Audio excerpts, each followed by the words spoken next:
Hello everyone, welcome to RK tutorial. Andhra Pradesh రాష్ట్రంలో వివిధ welfare డిపార్ట్మెంట్స్లో మనకు హాస్టల్ వార్డెన్ ఉద్యోగాలకు గాను నోటిఫికేషన్ విడుదల చేయనట్లుగా జాబ్ క్యాలెండర్ విడుదల చేయడం అయితే జరిగిందండి. సో ప్రిపరేషన్కి చాలా మంచి టైం అయితే ఉందండి. ఈ రోజే మీ ప్రిపరేషన్ స్టార్ట్ చేయండి, ఓకేనా? మరి అభ్యర్థుల కోరిక మేరకు మన యాప్లో చాలా తక్కువ కాస్ట్లో దాదాపు 2,999 ఉన్నటువంటి కోర్స్ని కేవలము 799 రూపాయలకి అందజేస్తున్నామండి, ప్రారంభ ఆఫర్లో భాగంగా. మరి ఇందులో 1000కి పైగా క్లాసెస్ ఉంటాయండి. మీరు ఎనీ టైం ఎన్నిసార్లైనా వినవచ్చు. టెస్ట్ సిరీస్ ఉంటుందండి ఈచ్ అండ్ ఎవ్రీ టాపిక్ సంబంధించిన పీడిఎఫ్, బిడ్ బ్యాంక్ పీడిఎఫ్ కూడా అందుబాటులో అయితే ఉంటుందండి, ఓకేనా? మరి ఇది కోర్స్ అనేది 2 సంవత్సరాల వ్యాలిడిటీతో మీకైతే అందజేస్తున్నాము. ఆల్మోస్ట్ 20 ఇయర్స్ ఎక్స్పీరియన్స్ కలిగినటువంటి ఫ్యాకల్టీ చేత క్లాసులు అయితే చెప్పించడం అయితే జరిగిందండి, ఓకేనా? ఇది సువర్ణ అవకాశము. ఈ రోజే మీ ప్రిపరేషన్ స్టార్ట్ చేయండి ఫ్రెండ్స్. ఆఫ్టర్ లాంగ్ టైం వచ్చినటువంటి నోటిఫికేషన్ 250కి పైగా ఖాళీలను, ఓకేనా, హాస్టల్ వెల్ఫేర్ ఆఫీసర్స్గా మరి నియామకం చేయడానికి ప్రభుత్వం సిద్ధంగా ఉంది. ఇక మీ ప్రిపరేషనే లాస్ట్. ప్రతి ఒక్కరి దగ్గర మన కోర్స్ ఉండే విధంగా చూసుకోండి ఫ్రెండ్స్. ఈరోజే మీ ప్రిపరేషన్ స్టార్ట్ చేయండి, ఓకేనా? మరి యాప్ లింక్ వీడియో డిస్క్రిప్షన్లో ప్రొవైడ్ చేశాను, డౌన్లోడ్ చేయండి వెంటనే. All the best, thank you. So guys, ఈరోజు మనము ఆంధ్రప్రదేశ్ హాస్టల్ వెల్ఫేర్ ఆఫీసర్ మరియు డిప్యూటీ ఎడ్యుకేషన్ ఆఫీసర్ వంటి ఉద్యోగాలకు ఉపయోగపడేటువంటి టెస్ట్ సిరీస్లో భాగంగా మరి విద్యా హక్కు చట్టం అనేటువంటి టాపిక్ని ఎంసిక్యూస్ రూపంలో చూద్దామండి. సో గైస్, ఇప్పటికే మన యాప్లో మరి హాస్టల్ వెల్ఫేర్ కోర్స్ని చాలామంది పర్చేజ్ చేశారండి. ప్రతిరోజు అందులో క్లాసెస్ అయితే అప్డేట్ చేయడము జరుగుతుంది, అందరూ కూడా గమనించాలి. అంతేకాకుండా ఈ యొక్క ఏవైతే మనం చెప్పుకునేటువంటి ఎంసిక్యూస్ ఉన్నాయో వీటన్నిటిని కూడా అందులో అప్డేట్ చేయడం జరుగుతుంది. డీటెయిల్డ్ మెటీరియల్ కూడా అందులో అప్డేట్ చేయడం అయితే జరుగుతుందండి. సో తప్పకుండా ప్రతి ఒక్కరూ తీసుకోండి ఫ్రెండ్స్. ఇంకా ఓకేనా, మీ ఫ్రెండ్స్ ఉంటే కూడా షేర్ చేయండి. ప్రజెంట్ అయితే ఆఫర్ ఉందండి, శ్రీరామనవమి ఆఫర్. జస్ట్ 799 మాత్రమే ఉందండి. సో ఈ ఒక్కరోజు మాత్రమే ఉంటుంది, రేపు నుంచి మళ్ళీ 3000 అవుతుంది. ఓకే, వెంటనే కోర్స్ తీసుకోండి. క్వశ్చన్ నెంబర్ 1, విద్యా హక్కు చట్టంకు రాజ్యాంగ రక్షణ ఉందని తెలిపిన కేసు ఏది? Which case affirmed constitutional protection for the RT act 2009? ఏంటండి? Option A Pramati educational trust case అండి, ఓకేనా? ఈ కేసు ఏం తెలుపుతుంది? విద్యా హక్కు చట్టంకి రాజ్యాంగ రక్షణ ఉందని తెలుపుతుంది. 2014లో ప్రమతి ఎడ్యుకేషన్ ట్రస్ట్ కేసులో కోర్టు దీన్ని ధృవీకరించడం అయితే జరిగింది. నెక్స్ట్, షెడ్యూల్ ప్రాంతాల్లో 100% టీచర్ పోస్టుల రిజర్వేషన్ చెల్లదని సుప్రీంకోర్టు ఏ కేసులో తీర్పునిచ్చింది? In which case did the supreme court rule that 100% reservation for teachers in a scheduled areas in unconstitutional? ఏ కేసులో ఇచ్చిందండి ఇలాంటి తీర్పు? Option B Chebrolu Leelaprasad versus Andhra Pradesh కేసులో. 2020లో 100% రిజర్వేషన్ రాజ్యాంగ విరుద్ధమని కోర్టు పేర్కొంది. ఎప్పుడండి? 2020లో. నెక్స్ట్, విద్యా హక్కుకు సంబంధించి క్రింది చారిత్రక పరిణామాలను జతపరచము. Match the following historical events related to the right to education. Hunter కమిషన్కు నివేదిక 1872, బరోడా సార్వత్రిక ప్రాథమిక విద్య 1893, గోఖలే బిల్లు ప్రవేశము 1910, బేసిక్ విద్యా విధానం 1937. సో ఏ జత నిజమండి ఇందులో? ఆప్షన్ డి అన్నీ కూడా సరైన సమాధానాలే. ఇంపార్టెంట్ క్వశ్చన్ అండి. వివరాలు చూద్దాం. పైన పేర్కొన్న అన్ని చారిత్రక అంశాలు మరియు వాటి సంవత్సరాలు సరిగ్గా ఇవ్వబడ్డాయి. కరెక్ట్. నెక్స్ట్ వన్, ఏ కమిషన్ సిఫారసులను పరిశీలించడానికి బీజీ కేర్ కమిటీని 1950లో ఏర్పాటు చేశారు? The BG care committee was formed in 1950 to review the recommendations of which commission? Answer option B అండి, సర్ జాన్ సార్జెంట్ కమిషన్ పైన రివ్యూ చేయడానికి మరి బీజీ కేర్ కమిటీని 1950లో నియమించారు. 1944లో ఏర్పడిన సార్జెంట్ కమిషన్ సిఫారసులను పరిశీలించడానికి 10 ఏళ్ల కాల పరిమితితో బీజీ కేర్ కమిటీ ఏర్పాటైంది. ఇంపార్టెంట్ క్వశ్చన్ అండి ఇది. నెక్స్ట్ వన్, విద్యా హక్కును ప్రాథమిక హక్కుగా మార్చిన రాజ్యాంగ సవరణ ఏది? Which constitutional amendment made the right to education a fundamental right? ఏ రాజ్యాంగ సవరణ? ఆప్షన్ సి 86వ రాజ్యాంగ సవరణ. వివరాలు చూద్దాం. 2001 డిసెంబర్లో జరిగిన 86వ రాజ్యాంగ సవరణ ద్వారా ఆర్టికల్ 21A చేర్చి విద్యా హక్కును ప్రాథమిక హక్కుగా మార్చడము జరిగింది. ఇంపార్టెంట్. నెక్స్ట్, సుప్రీంకోర్టు ఏ తీర్పులో విద్యను ఆర్టికల్ 21లో భాగంగా గుర్తించింది? In which judgment did the Supreme Court recognise education as a part of article 21? Answer option B అండి. ఓకే, ఉన్ని కృష్ణన్ కేసులో 1993 నాటి ఉన్ని కృష్ణన్ కేసు తీర్పులో సుప్రీంకోర్టు విద్యను ప్రాథమిక హక్కుగా గుర్తించడము జరిగింది. నెక్స్ట్ వన్, విద్యా హక్కు చట్టము అమలుకు సంబంధించి సరైన కాలక్రమాన్ని గుర్తించండి. Identify the correct time line regarding the implementation of the RTE act. Answer option D అండి. అన్నీ కూడా సరైనవే అండి. చూద్దాం. రాజ్యసభ ఆమోదము 20 జూలై 2009, లోక్సభ ఆమోదము 4 ఆగస్ట్ 2009, రాష్ట్రపతి ఆమోదము 3 సెప్టెంబర్ 2009, అమల్లోకి వచ్చిన తేదీ 1 ఏప్రిల్ 2010. ఓకేనా? రైట్ టు ఎడ్యుకేషన్ యాక్ట్ విద్యా హక్కు చట్టం ఎప్పుడు వచ్చిందండి? 1 ఏప్రిల్ 2010. చట్టం ఆమోదం మరియు అమలుకు సంబంధించిన తేదీలన్నీ సరైన క్రమంలోనే ఉన్నాయి. నెక్స్ట్ వన్, ప్రస్తుతం విద్యా హక్కు చట్టం అమలు కోసం సాధారణ రాష్ట్రాల్లో కేంద్ర రాష్ట్ర ప్రభుత్వాల నిధుల పంపిణీ నిష్పత్తి ఎంత?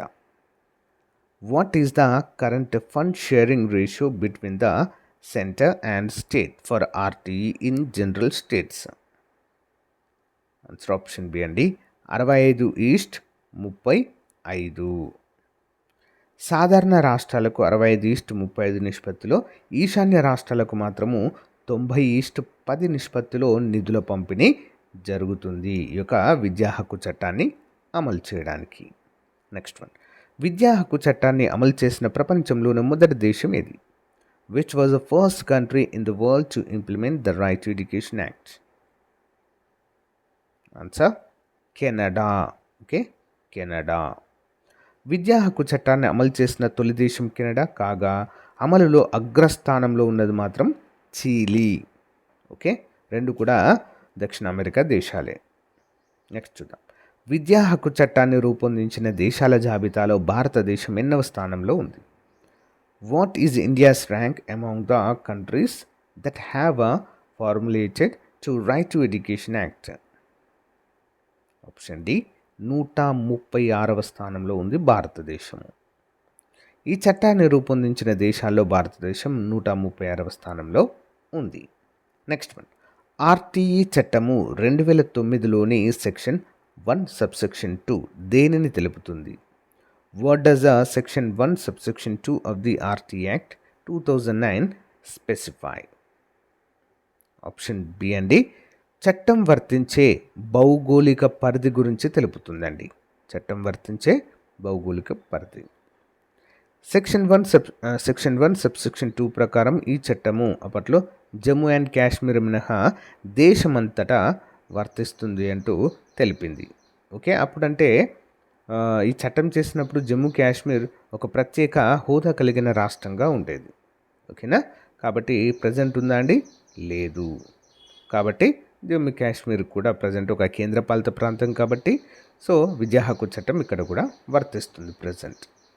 నెక్స్ట్, ఆర్టీఈ చట్టం ప్రకారము ప్రాథమిక విద్య అంటే ఏ తరగతులు? According to the RTE act what grades define elementary education? Option C అండి 1 నుంచి 8 వరకు. చట్టం ప్రకారము 1వ తరగతి నుంచి 8వ తరగతి వరకు విద్యను ప్రాథమిక విద్యగా నిర్వచించారు. ఇంపార్టెంట్. నెక్స్ట్ వన్, సంబంధిత ప్రభుత్వం అంటే అప్రాప్రియేట్ గవర్నమెంట్ విషయంలో క్రింది వాటిని పరిశీలించండి. Consider the following regarding the appropriate government. Options అండి, అన్నీ సరైనవే. కేంద్ర పాలిత ప్రాంతాలు, శాసనసభ లేనివి కేంద్ర ప్రభుత్వము. రాష్ట్రంలో ఉన్న ఇతర బడులు రాష్ట్ర ప్రభుత్వం చూసుకుంటుంది.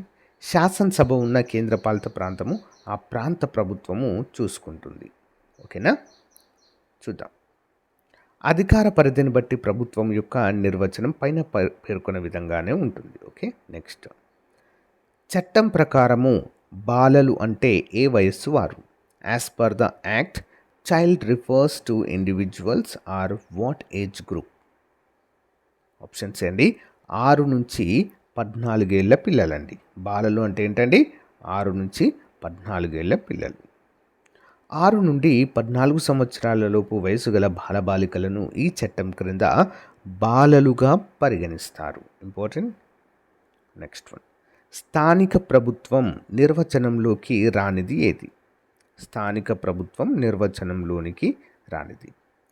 What is the following is not included in the definition of local authority? Option D అండి, రాష్ట్ర విద్యాశాఖ. రాష్ట్ర విద్యాశాఖ అనేది ప్రభుత్వ యంత్రాంగము, స్థానిక స్వపరిపాలనా సంస్థ కాదు.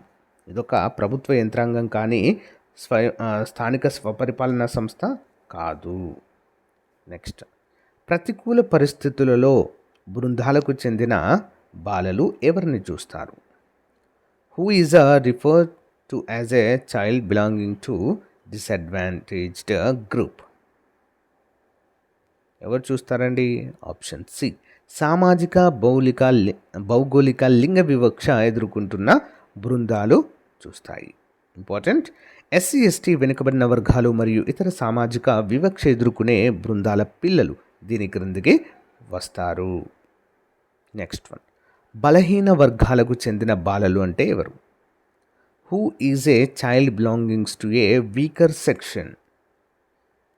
ఆప్షన్ బి అండి, ప్రభుత్వం నిర్ణయించిన వార్షిక ఆదాయ పరిమితి కంటే తక్కువ ఆదాయం ఉన్న తల్లిదండ్రుల పిల్లలు. చూద్దాం. ప్రభుత్వ కనీస వార్షిక ఆదాయ పరిమితి ఆధారంగా వీరిని గుర్తిస్తారు. నెక్స్ట్ వన్, ఆర్టీఈ చట్టం ప్రకారము తల్లిదండ్రులు అంటే ఎవరు? Who is a parent according to RTE act? Answer option D. 1, 2, 3 అన్ని సరైనవి. చూద్దాం. సహజంగా జన్మనిచ్చిన వారు, న్యాచురల్ పేరెంట్స్, సవతి తల్లి లేదా తండ్రి, స్టెప్ పేరెంట్స్. నెక్స్ట్, దత్తత తీసుకున్నవారు, అడాప్టివ్ పేరెంట్స్. వీరందరినీ కూడా మరి చట్టం దృష్టిలో తల్లిదండ్రులుగా భావిస్తారు. చట్టం ప్రకారము సహజ, సవితి మరియు దత్తత తీసుకున్న తల్లిదండ్రులందరూ తల్లిదండ్రుల నిర్వచనంలోనికి రావడము జరుగుతుంది. నెక్స్ట్ వన్, సంరక్షకుడు అంటే ఎవరు? Who is a guardian? Answer option B అండి, బాలల సంరక్షణ బాధ్యత కలిగిన వ్యక్తి, a person having care and custody of the child.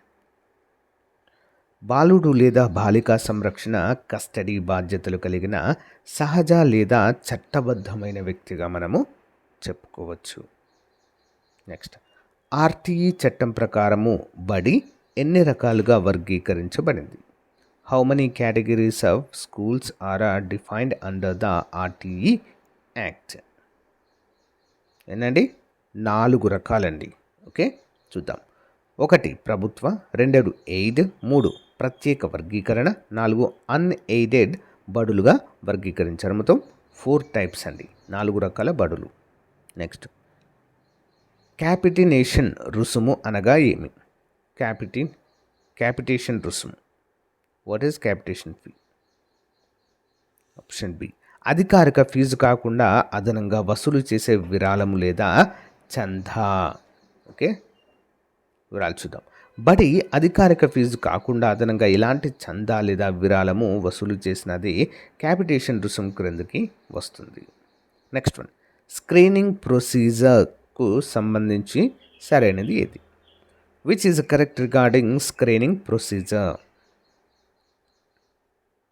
Answer option C అండి. పిల్లల మధ్య వివక్ష చూపుతూ నిర్వహించే ఎంపిక పద్ధతి. పిల్లల మధ్య వివక్ష చూపుతూ నిర్వహించే ఎంపిక పద్ధతినే స్క్రీనింగ్ టెస్ట్ అంటారు. చూద్దాం. యాదృచ్ఛిక అంటే లాటరీ పద్ధతి మినహాయించి ప్రవేశం కోసం నిర్వహించే ఏ ఇతర ఎంపిక పద్ధతి అయినా స్క్రీనింగ్ అనే పేరుతో పిలుస్తారు. Next one. క్రింది వాటిలో ఏ పాఠశాలలు ప్రత్యేక వర్గీకరణలోనికి వస్తాయి? Special category. Which of the following schools comes under special category? Option D పైవన్నీ. కేంద్రీయ విద్యాలయాలు, నవోదయ విద్యాలయాలు, సైనిక పాఠశాలలు ఇవి ప్రత్యేక వర్గీకరణలోనికి వస్తాయి. ఓకేనా? కేవీలు, నవోదయ మరియు సైనిక బడులు విశిష్ట లక్షణాలున్న ప్రత్యేక వర్గీకరణ పాఠశాలల క్రిందికి రావడము జరుగుతుంది. నెక్స్ట్. విద్యా హక్కు చట్టము అమలు తీరును పర్యవేక్షించే బాధ్యతలను కేంద్ర ప్రభుత్వం ఏ మిషన్కు అప్పగించింది? Which mission is tasked by the central government to monitor the implementation of RTE? ఎవరికి అప్పగించిందండి? ఆప్షన్ బి రాజీవ్ విద్యా మిషన్కి అప్పగించడం జరిగింది. ఓకే, రాజీవ్ విద్యా మిషన్. చట్టం అమలు పర్యవేక్షణ బాధ్యత రాజీవ్ విద్యా మిషన్కు అప్పగించడము జరిగింది. ఇంపార్టెంట్ క్వశ్చన్ అండి. నెక్స్ట్. బాలల హక్కుల సంరక్షణకు జాతీయ కమిషన్ ఏ చట్టం ప్రకారం ఏర్పడింది? The national commission for protection of child rights was formed under which act? Option B అండి బాలల హక్కుల సంరక్షణ కమిషన్ల చట్టం 2005 ప్రకారము. ఇది 2005 నాటి చట్టంలోని సెక్షన్ 3 ప్రకారము ఏర్పాటు చేయబడింది. Next one.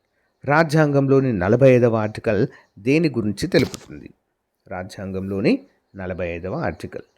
What does article 45 of the constitution state? Answer option C అండి 6 నుంచి 14 ఏళ్ల బాలలకు ఉచిత నిర్బంధ విద్య అందించాలనే విషయాన్ని తెలుపుతుంది. Next one. వివరాలు చూద్దాం. రాజ్యాంగం అమలైన నాటి నుండి 6 నుంచి 14 ఏళ్ల పిల్లలకు ఉచిత విద్య అందించాలని ఆర్టికల్ 45 పేర్కొంది. నెక్స్ట్. విద్యా హక్కు చట్టము అమలు వల్ల దేశవ్యాప్తంగా సుమారు ఎంతమంది పిల్లలు లబ్ధి పొందుతున్నారు? Approximately how many childrens are benefiting so nationwide due to RTE act? Option C అండి 92 లక్షలు. చట్టం అమలు ద్వారా సుమారు 92 లక్షల మంది పిల్లలు లబ్ధి పొందుతున్నారని సమాచారము పేర్కొంది. నెక్స్ట్. సెక్షన్ 3 సబ్సెక్షన్ 1 ప్రకారము ఉచిత మరియు నిర్బంధ విద్యకు సంబంధించి సరైన దానిని గుర్తించండి. ఆప్షన్ డి అన్నీ సరైనవి అండి. చూద్దాం. 1, 2, 3. 6 నుంచి 14 సంవత్సరాల వయస్సు.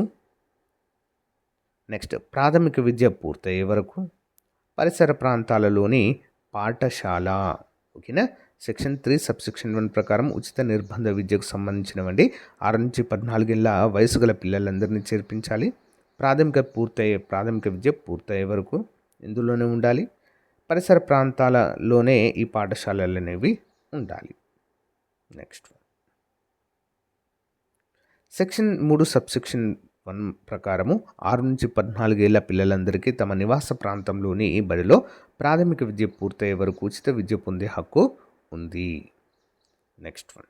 సెక్షన్ 3 సబ్సెక్షన్ 2 ప్రకారము విద్యార్థులు చెల్లించాల్సిన రుసుములకు సంబంధించి ఏది నిజం? Which is true regarding fee to be paid by student as per section 3 subsection 2? Option B అండి ఎలాంటి రుసుములు లేదా ఖర్చులు చెల్లించాల్సిన అవసరము లేదు. ప్రాథమిక విద్య పూర్తి చేయడానికి ఆటంకం కలిగించే ఎలాంటి ఫీజులు పిల్లలు చెల్లించాల్సినటువంటి అవసరము లేదు. నెక్స్ట్. వైకల్యం ఉన్న పిల్లలకు ఉచిత విద్య ఏ చట్టం ప్రకారం వర్తిస్తుంది? Under which act is free education applicable for childrens with disabilities? Answer option B అండి సమాన అవకాశాలు సంరక్షణ పూర్ణ భాగస్వామ్య చట్టము 1996 ద్వారా. ఓకే, చూద్దాం. సెక్షన్ 3 క్రింద వైకల్యం ఉన్న పిల్లలకు 1996 చట్టం ప్రకారము ఉచిత విద్య పొందేటువంటి హక్కు ఉంటుంది. ఇంపార్టెంట్ పాయింట్ అండి. నెక్స్ట్ సెక్షన్ 4 ప్రకారము బడి బయట ఉన్న పిల్లల ప్రవేశం దేనిపై ఆధారపడి ఉండాలి? As per section 4 admission of out of school children should be based on options అండి. వారు వయస్సుకు తగిన తరగతిలో ఉండాలి.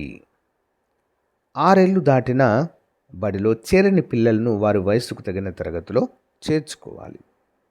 నెక్స్ట్ వన్ 14 ఏళ్ళు దాటిన ప్రాథమిక విద్య పూర్తి కాని పక్షంలో సెక్షన్ 4 ఏమి చెబుతుంది? What does section 4 say if elementary education is not completed even after 14 years of age? Answer option C అండి. విద్య పూర్తయ్యే వరకు ఉచితంగా చదువుకోవచ్చు. 14 ఏళ్ళు దాటినప్పటికీ ప్రాథమిక విద్య పూర్తయ్యే వరకు ఉచిత విద్య పొందే హక్కు ఉంటుంది.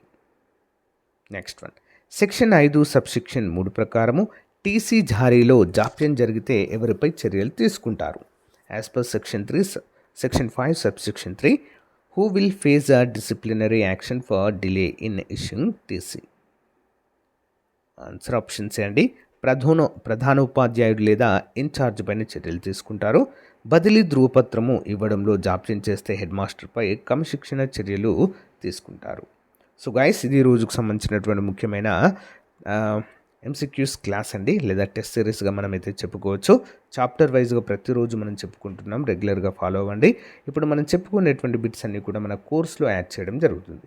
కాబట్టి కోర్స్ ప్రతి ఒక్కరు కూడా తీసుకోండి ఫ్రెండ్స్, తక్కువ కాస్ట్ ఉంది. సో మరి శ్రీరామనవమి ఆఫర్ ఉందండి, తర్వాత 3000 అవుతుందండి. ప్రజెంట్ 799 మాత్రమే ఉంది. ఓకేనా? All the best, thank you.